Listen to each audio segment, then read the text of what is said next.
Innal hamdalillah nahmaduhu wa nasta'inuhu wa nastaghfiruh wa na'udzu billahi min shururi anfusina wa min sayyiati a'malina may yahdihillahu fahuwal muhtadi wa man yudlil fala hadiya lahu. Asyhadu an la ilaha illallah wahdahu la syarika lah al-malikul quddus wa asyhadu anna Muhammadan abduhu wa rasuluhu alladzi la nabiyya lahu. Allahumma salli wa sallim wa barik ala Rasulillah Muhammadin sallallahu alaihi wasallam wa ala alihi wa sahbihi wa barik wasallim. Amma ba'd, fa ya ibadallah ittaqullah haqqa tuqatih wa la tamutunna illa wa antum muslimun. Wa qala Allah ta'ala fi kitabil karim, a'udzu billahi minasyaitonir rajim. Ya ayyuhalladzina amanu may yartadda minkum an dinihi fasawfa ya'tillahi biqaumin yuhibbuhum wa yuhibbunahum adillatu 'alal mu'minin 'izzatu 'alal kafirin yujahiduna fi sabilillah wa la yakhafuna lawmatan laim. Shadaqallahul adzim. Masyaallah hadirin sidang Jumat rahimakumullah. Alhamdulillah, pada kesempatan hari ini marilah kita bersyukur kepada Allah Subhanahu wa taala atas nikmat dan karunia-Nya kita bisa melaksanakan salah satu kewajiban kita, bahkan menjadi kebutuhan kita sebagai hamba Allah, karena melaksanakan berbagai ibadah yang kita lakukan itu akan kembali pada diri kita. In ahsantum ahsantum li anfusikum. Kata Allah, setiap kebaikan akan kembali pada kita. Makanya kita bersyukur langkah kita menuju masjid, melaksanakan perintah Allah dan Rasul-Nya, itu adalah bagian nikmat terbesar yang perlu kita syukuri. Belum tentu orang bisa melaksanakan ibadah-ibadah, dan itu adalah menantinya pada saat kita melakukan perjalanan menuju Allah, menjadi syahidan wasafan yaumil qiyamah, menjadi saksi dan penolong dan teman nanti menghadapi perjalanan menuju akhirat kita. Kita berdoa kepada Allah Subhanahu wa taala, mudah-mudahan Jumat ini yang kita laksanakan ibadah kita memberikan dampak kepada ibadah-ibadah yang lainnya. Allah menguatkan hidayah kepada kita semua untuk senantiasa diberikan istiqomah dalam menjalankan ibadah. Amin ya rabbal alamin. Salawat dan salam semoga tercurahkan pada junjungan kita Nabi besar Muhammad sallallahu alaihi wasallam, kepada keluarganya, kepada para sahabat, dan semoga kepada kita selaku umatnya yang selalu rindu mencintai dan memuliakan beliau, mencintai dan memuliakan baginda Rasulullah. Itu adalah dengan kita patuh dan taat kepada perintahnya. Marilah kita berdoa semoga kita selalu istiqomah menjalankan perintah-perintahnya apa yang dibawa oleh Rasulullah sallallahu alaihi wasallam. Amin ya rabbal alamin. Allahumma sholli ala sayyidina Muhammad, Allahumma sholli ala Muhammad wa ala alihi washabihi wa barik wasallim. Hadirin sidang Jumat rahimakumullah, dalam kesempatan hari ini marilah kita mendengarkan apa yang disampaikan oleh Allah dan Rasul-Nya kepada kita semua, bahwa ternyata Allah sudah menyiapkan pada saat ketika umat Islam itu sudah keluar dari ajaran agama, atau katanya kalimatnya adalah murtad kepada agama. Mari kita coba lihat hadirin. Hari ini kita akan mendengarkan dan membacakan surat Al-Maidah, surat kelima ayat 54. Allah menyampaikan kepada kita semua, a'udzubillahi minasyaitonir rajim, ya ayyuhalladzina amanu, wahai orang beriman, may yartadda minkum an dinihi, barang siapa yang sudah keluar dari agama Allah, agamanya, agama Islam. Kalimatnya Allah menyampaikan, fasawfa ya'tillahi biqaumin, aku akan datangkan generasi pengganti. Jadi kita jangan khawatir pada saat ketika umat Islam jauh dari ajaran, hanya mengaku seorang muslim, kata Allah, aku akan turunkan satu kaum generasi pilihan Allah SWT.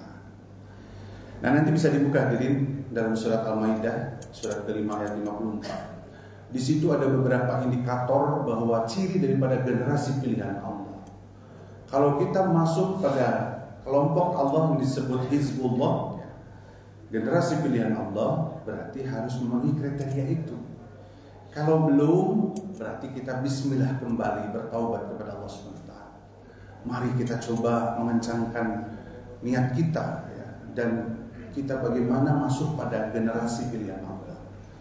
Banyak sekali sebetulnya Al-Quran memberikan informasi kepada kita supaya kita menjadi orang-orang yang kembali kepada jalan Allah SWT. Di situ disebutkan bahwa generasi pilihan Allah itu yang pertama indikatornya itu yuhibbuhum wa yuhibbunnahu.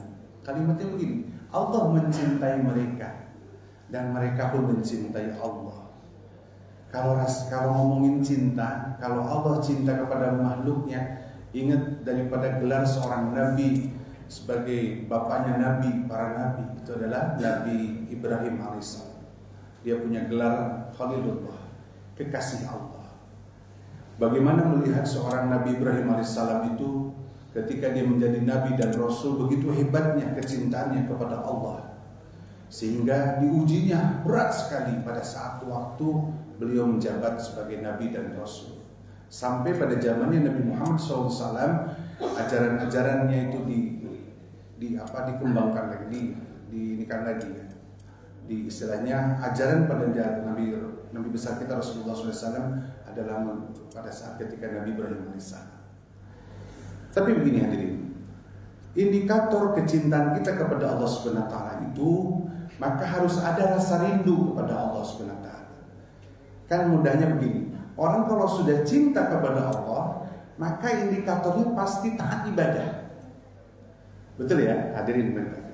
Makanya di dalam surat Al-Baqarah, surat kedua, kalau nggak salah dalam ayat 45 ya, Allah menyampaikan begini di dalam Al-Quran itu, wasta'inu bis-sabri was-salah wa innaha lakabirah illa al-khasiin alladzina yadunnuna annahum mulaqu rabbihim wa annahum ilaihi raji'un. Allah mengatakan bahwa mintalah sama Allah itu dengan salat dan sabar.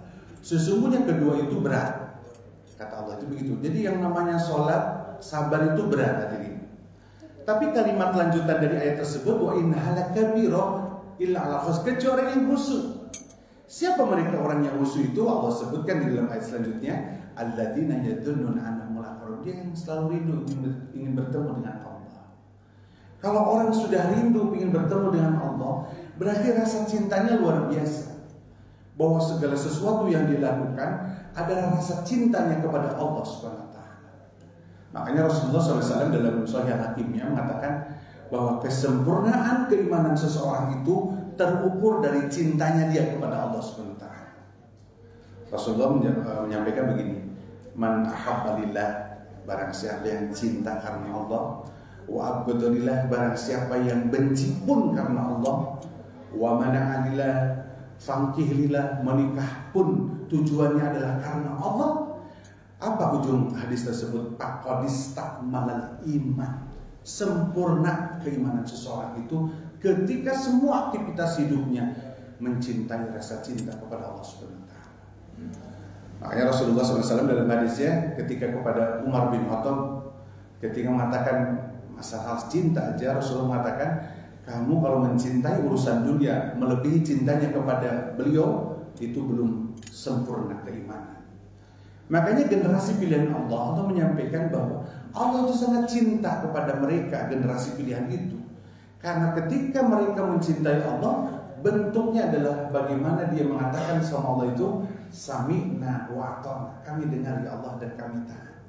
Orang cinta sama Allah beda tuh hadirin. Terdengar azan, getaran hatinya beda, langkahkan kakinya karena rasa cinta kepada Allah Subhanahu wa taala.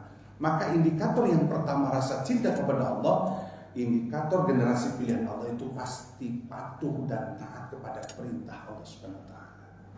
Makanya hadirin, cobalah bercermin. Kalau masih banyak perintah Allah yang kita abaikan, pertanyaannya, cinta nggak sama Allah? Cinta nggak sama Rasul? Kalau kita cinta sama Allah dan Rasul, maka akan kita sampaikan kepada Allah, ya Allah kami taat. Gitu ya. Pertama nih, kalau yang pertama udah ada pada diri kita, berarti Allah sudah pilih kita ini adalah sebagai generasi pilihan Allah. Itu yang perang utamanya berat sekali. Yang kedua, di dalam ayat itu disebutkan bahwa generasi pilihan Allah itu adalah adillah. Adillah itu lemah lembut. Hadirin, kalau masih lihat orang yang omongannya kasar, tutur katanya menyakitkan orang lain, tutur katanya membuat zolim kepada orang lain, berarti bukan generasi pilihan Allah. Generasi pilihan Allah itu mulutnya, tutur katanya, sikapnya adalah adillah, lemah lembut. Cobalah lihat baginda kita Rasulullah SAW, begitu hebatnya Rasulullah.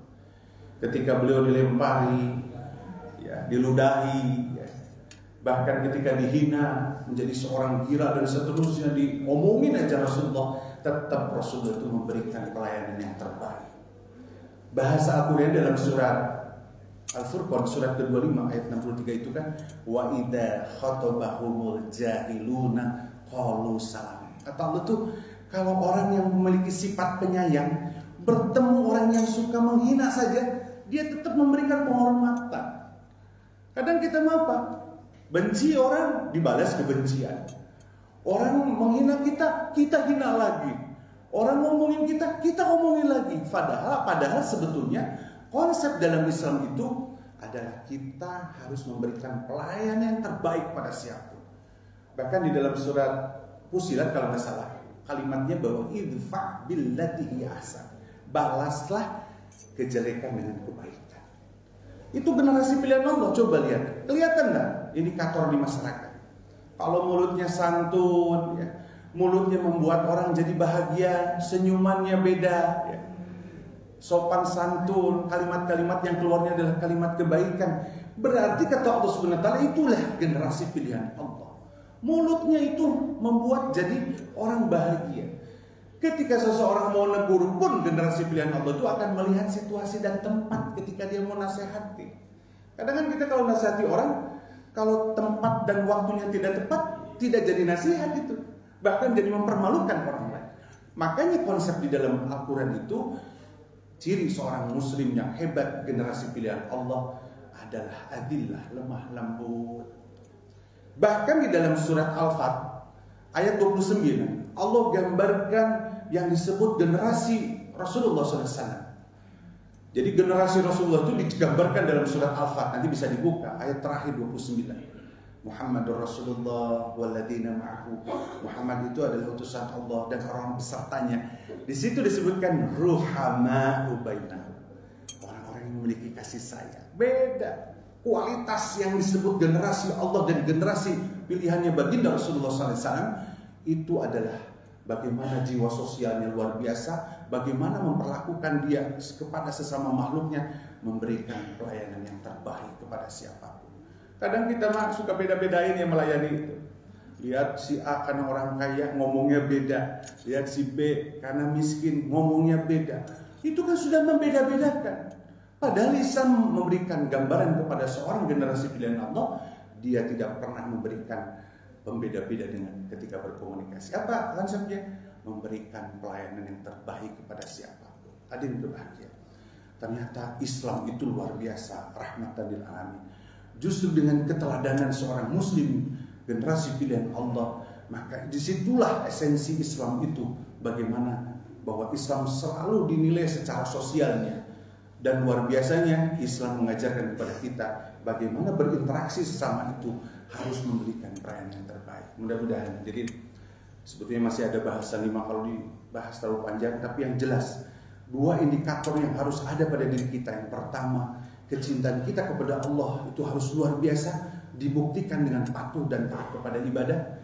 Yang kedua, bersosial, kita berinteraksi kepada sesama makhluk, kita harus memiliki sifat adillah, yaitu adalah lemah lembut. Kalau dalam surat Al-Furqan itu menjadi wa'ibadur rahman, hamba-hamba yang memiliki sifat kasih sayang.